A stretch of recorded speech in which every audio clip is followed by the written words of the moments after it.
Muito bem, estamos de volta mais uma vez. Estou aqui muito alegre, estou na natureza. Olha, estou que nem passarinho voando, que nem pintinho. Não pode falar. Não pode. Pode falar, né? Não, não pode. Então, estou muito feliz, muito alegre de estar aqui, nesse lugar lindo aqui, Recanto do Bosque, aqui em Guaratinguetá. Um abraço, agradecimento ao proprietário, que nos cedeu gentilmente dessas parcerias que a gente consegue fazer esses programas, graças a Deus, né?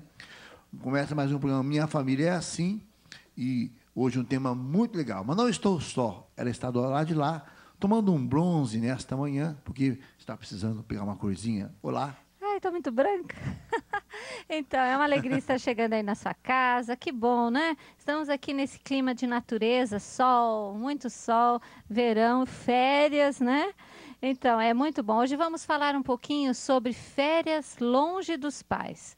Olha só que tema legal. Você que está aí em casa vai curtir conosco esse programa Minha Família é Assim, especial de férias. Estamos aqui no Recanto do Bosque, né? Bem gostoso esse lugar, né? O senhor já falou. E muito felizes. E estamos também com a psicóloga, Ana Carlota. Ela vai nos ajudar, então, a gente conversar um pouquinho sobre esse tema, sobre os nossos filhos, filhos adolescentes, filhos mais velhos, filhos mais novos, né? Que bom. Tudo bom? Deve ser o sonho de muito adolescente, né, Fera? Dos pais, será que não? Bom dia. Para alguns filhos, sim, né? Para alguns, né? Para alguns filhos Tem é uns muito são mais bom ficar um apegados, pouquinho né? afastado. Né? Para outros, às vezes, é muito doloroso, né? Não estão ainda preparados. É verdade. E você é de Lorena? Sou de Lorena, sou psicóloga clínica e sou professora da Unisal também, né? No curso de psicologia. Que bom. Muito bem-vindo, então. É isso mesmo. E falando sobre esse tema, né, férias longe dos pais, toda criança, quando chega a uma certa idade, quer que suas férias sejam diferentes, né? Começam a planejar as férias longe da casa, né, bem, longe dos pais. Como me reforçou a psicóloga, algumas querem estar apego junto. ainda, né? É. Mas a grande maioria pode dizer que faz isso aí. Isso acaba causando um certo pânico nos pais, que ficam sem saber se os filhos já estão na idade e maturidade ideal para saírem de férias sozinhos. Eu acho que isso acontece muito mesmo quando são jovens, né? Olha, quando os filhos são jovens, os roteiros de férias se tornam mais distantes ainda. Ou uns pensam em intercâmbio em alguns outros países, ou viajar com o namorado, namorada, ou com a família da amiga. Então, isso vai ficando assim muito longe dos pais. E aí vai em pânico mesmo, né, Agora dá Diego? dó dos pais, né? Porque os pais entram em pânico quando as crianças entram de férias também. Porque entra em pânico, você vai ficar longe. Os pais estão só em pânico. Será que é a síndrome do pânico dos pais nas férias? Ô, louco, vamos dar o tema no programa daqui a pouco. Como saber se os meus filhos, os seus filhos, os nossos filhos estão preparados para curtir esse tipo de férias? Sabe a história do casal de segunda união? Não. Então, o casal de segunda união, ele casou, tinha os filhos. E ela tinha os filhos dela. Sim. Aí estavam brigando. O que está acontecendo? Não, calma. São os meus filhos brigando com os seus filhos por causa dos nossos filhos. Nossa Senhora, é uma coisa... Entendeu ou não? Depois Entendi. Tá bom. Mas quem vai nos ajudar, então, é a psicóloga Ana Carlota, vai nos falar e ajudar um pouquinho a gente a conversar sobre esse tema tão importante, que conforme vão ficando mais velhos, os filhos querem ficar um pouquinho mais longe dos pais, não é mesmo? A Kátia vai estar aqui conosco hoje? A Miss Poconé não vai estar. Não vai estar também, Kátia. Ninguém vai estar aqui, gente. Olha, não, tudo bem, então, mas um beijo para ela aí. Mas as pessoas que quiserem entrar em contato conosco, pode mandar seu e-mail. família@cançãonova.com. Você pode também mandar entrar no nosso blog, fazer comentários, né? Tem muita coisa bonita no nosso blog. blog.cançãonova.com/minhafamilia, né? E você pode, então, entrar dessas duas formas em contato conosco. Então, doutora Ana Carlota, quando falamos em férias longe de casa, muitos jovens pensam em intercâmbio, como falou no começo, né? Outros países, e muitos pensam em passar o final de semana na casa do avô, da avó, do tio ou de algum amigo. No caso das crianças, qual é a idade ideal para deixar os filhos dormirem no final de semana na casa dos parentes ou na casa de alguém? Há essa idade? Não há? Como é que é isso? Tem uma sugestão, uma dica para os pais?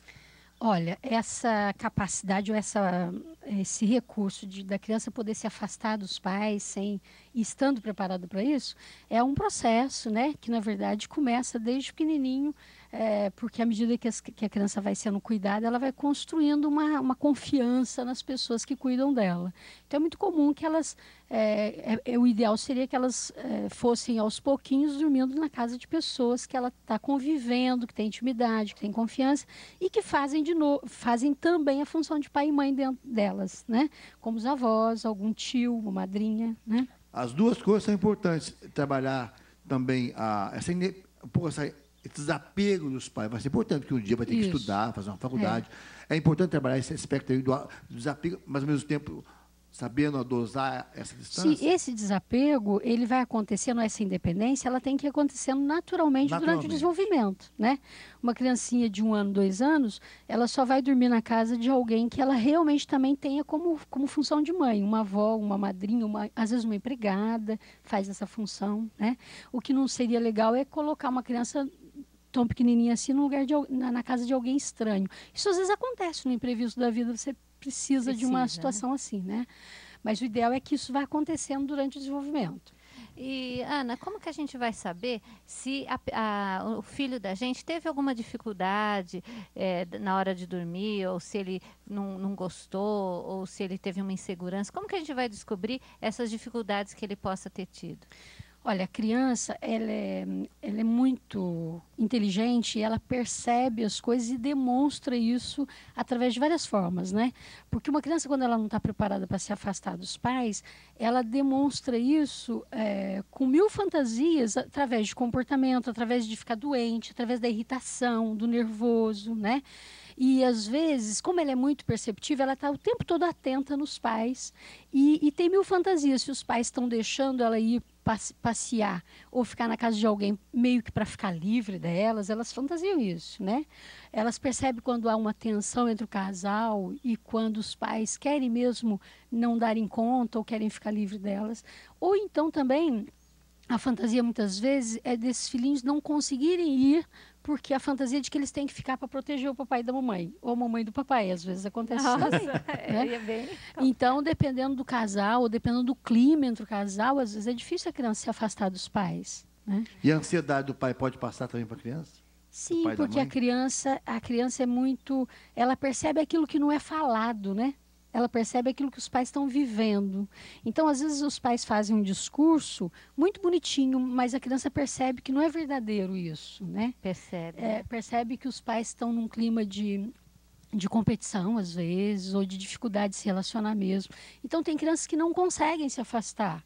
E isso é importante também que os pais percebam, porque às vezes os pais querem que a criança se afaste e a criança não tem condição emocional para isso, né? Entendi. E ela denuncia isso na irritação, no não conseguir dormir, na olheirinha de manhã, né, com o olhinho cansado, fisionomia cansada, ou às vezes começa a ir mal na escola, né? Olha então, só. tudo isso ela denuncia, né? Ficando doente, às vezes tem criança que vai ficando fragilizada e ficando com muita frequência doente, né? O que também é preciso pensar, por que ela está tão frágil assim? Tem várias formas de aparecer isso, né?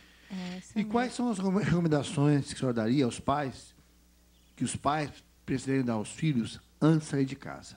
Como saber se pode confiar? Porque quem já não viu essa frase de adolescente, né? Nada a ver, pai, nada a ver, mãe. Parece que eles ligam o dispositivo e não ouvir. Mas quais são as recomendações que se daria nos tempos de hoje, né? Que não podemos ter aquela coisa utópica, né? Que tem que ter os cuidados dos tempos de hoje, que são tantas coisas que acontecem. Quais são as recomendações básicas que um pai pode dar para um filho quando for sair? Olha, primeiro momento, os pais precisam realmente saber ou confiar minimamente no casal ou nas pessoas que os filhos vão dormir, né? Embora a gente não tenha como garantir, né? Mas, assim, é importante que esse filho, aos poucos, esses pais recomendem, apesar dos filhos falar, nossa, não enche a paciência, são careta, nada a ver, né? Mas, mesmo assim, é função dos pais e responsabilidade dos pais passarem para o filho essa coisa de que a responsabilidade que eles têm deles se protegerem, né?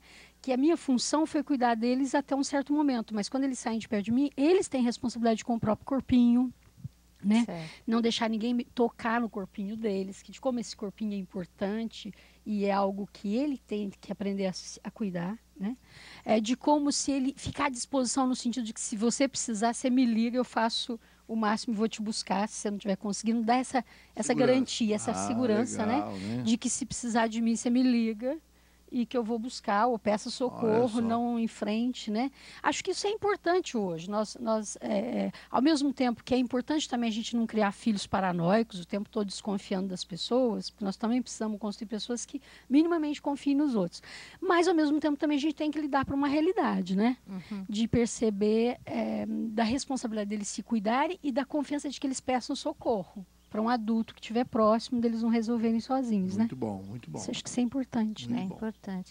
E, doutora, só trocando um pouquinho agora de papéis, né? Vamos dizer, receber um amiguinho em casa, isso ajuda também a criança a ter essas relações mais de confiança? É importante também a gente abrir a casa para receber as crianças também? Assim, né? Essa possibilidade de dormir, antigamente as famílias eram muito numerosas, então vocês não sei se tiveram essa oportunidade, mas nós íamos para casa dos primos, os primos iam para casa e aí a gente fazia a maior bagunça, né? Era tão bom. Essa possibilidade de ir para a fazenda de um tio, de um primo para casa de um tio, a possibilidade de se afastar dos pais, verem a possibilidade de outras formas de serem pais, né? De poder discutir isso. E há uma fase que às vezes os pais não lidam bem com isso. Há uma fase muito importante de desenvolvimento que as crianças falam, meu tio é assim, comparam os pais, né? E os pais ficam ofendidos, né? Fica meio chateado às vezes quando tem a comparação. Ficam com a sensação de que, imagina, vocês acham que todos os pais de todo mundo são bons, só eu que... Mas essa comparação é muito importante, porque essa comparação possibilita não só o afastamento desses pais no psiquismo, né, e o respeito por eles, mas também aprender a conviver com diferença, com culturas diferentes, com formas diferentes de ser pai e mãe, né, e manter o respeito pelos pais e lidar com a realidade que os pais que eu tenho são esses e tudo mais. Então isso é muito importante. Mas antigamente a gente tinha toda essa possibilidade, o que hoje é resgatado nos dormir, essa coisa de dormir na escola, né? Então essa convivência com as diferenças, convivência com os amigos, né? A noite do pijama, Então hoje está resgatado nisso. As escolas estão fazendo essa função, né?